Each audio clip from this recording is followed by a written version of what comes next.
Laurence Goldman, bonjour. Bonjour Rudy. C'est une audition très agitée qui a eu lieu ce matin.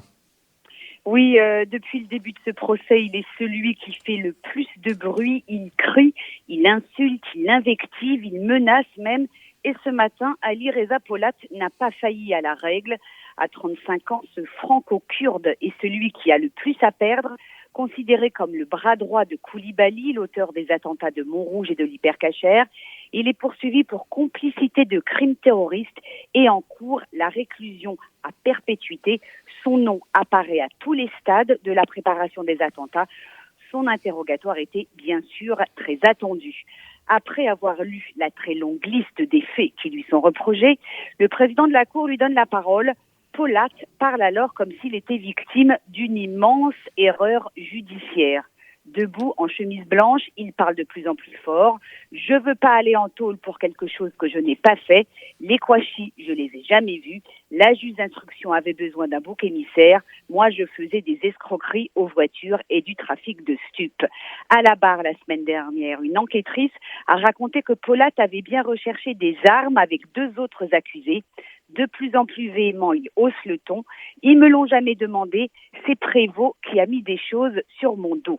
Le président l'interroge alors sur Koulibaly, son ami. Les deux hommes se sont connus en 2007 à Grigny, dans l'Essonne.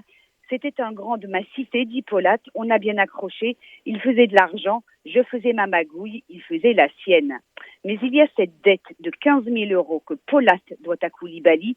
Le président lui demande: vous avez rendu service à Koulibaly pour rembourser votre dette? L'accusé crie, vitupère, mais on parvient tout de même à comprendre qu'il a négocié avec Carasular, le garagiste belge, la revente de la Mini Cooper achetée grâce à une arnaque au crédit par Ayad Boumediene, la femme de Koulibaly. Cet argent aurait financé l'achat des armes qui ont servi dans l'attentat de l'Hypercacher. Selon la Téléfolie, Polat serait resté en contact permanent avec Koulibaly jusqu'au 7 janvier 2015.